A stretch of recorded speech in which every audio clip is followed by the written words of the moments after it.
will find it very difficult to get another case where the circumstantial evidence, both contemporaneous and later on, points the finger that the duty to act fairly was not observed in this case. Your Lordship will not find another case. This is singular. This can be rectified by the Parliament. How will Other they do that? Parliament has endorsed all those acts of the martial law in the Parliament.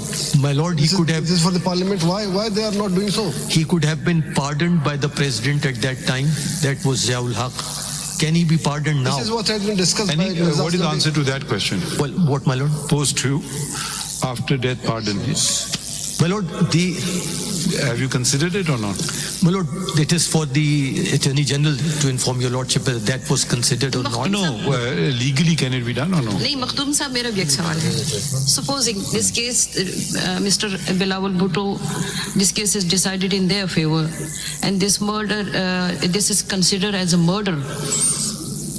Will the court allow Mr. Bilawal Bhutto and Zulfikar Bhutto Jr. to ask for qisas? Your Ladyship, in other jurisdictions, and those are the two cases I would refer, the courts themselves have awarded compensation if they wanted to. But over here, it appears to be nobody's case that they are seeking any compensation. I think here we have a very limited presidential reference. Yes, my Lord. To render an opinion I mean, I don't even think we can set aside, we have to render an opinion whether it's good case law to follow. I think that was a question which was primarily referred to. And the first question, my Lord, what would be the remedy? What remedy they are going to get from this case if this is decided in their favor? Your Ladyship, remedies are not always tangible. The only thing we carry to our graves is a reputation. And already this case is not referred to in any criminal cases. I may put it differently. In the court of the people and in the court of history, this decision has been turned down in any event. Yes. It is now before a court of law that whether it squares up with Article 4 of the Constitution and the due process of law. So they are not seeking vindication in the court of history or court of people. We cannot substitute our finding with the trial court, appellate court, Supreme Court and the review jurisdiction. My Lord, no findings This are... is only for the opinion purposes. My Lord, and your Lordship's test over here is different. Is your Lordship going to provide any relief to the accused in this case? No, he is beyond relief. It's beyond this. What is over here, the pivotal question is the public confidence in the fair administration of justice, summed up in a series of judgment that was there a reasonable apprehension that justice was not seen to be done. So could you just list all your points? Why was this judgment unsafe? 1, 2, 3.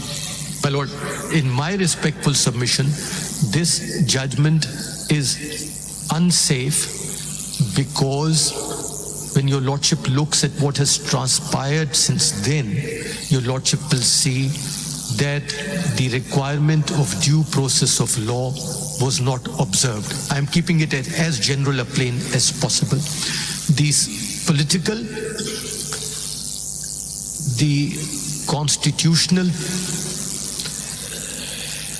and the judicial circumstances prevailing at the time made a fair trial difficult. The apprehensions of bias expressed not only by the members of the public and journalists and historians and legal historians subsequently. Was there any due process पे जो बात हो रही है ना, you have raised first point that due process of law was not followed. So there is a question whether the charge was framed, evidence was recorded, cross-examination was done, statement under section 342 was recorded, whether the defense witnesses were allowed to be produced or not. This is the due process in the criminal trial. You want to say that these steps have not been followed by the trial court? No. I am not saying that. What I am saying is that the requirement of due process, the pivotal requirement of due process is that the case of any person must be heard and determined in an impartial manner without external pressure. and by an independent judiciary. Was there any external pressure? My Lord, all the materials before your Lordship seem to suggest so. And that is why, What is that material? my Lord, that is why the material is... That material. I think if you read the extract of the book of Mirza Aslam Beg, it is sort of a confession or Yes, my motion Lord, of it. I'm very grateful for that.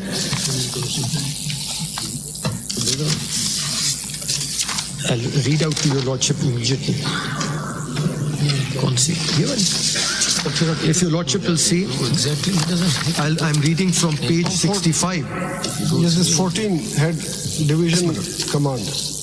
I was promoted Major General in 78 and assigned the command of 14 Division, which was stationed at Okada. With this command, I became part of the military hierarchy and remained associated with all military matters of the army from 78 to 88.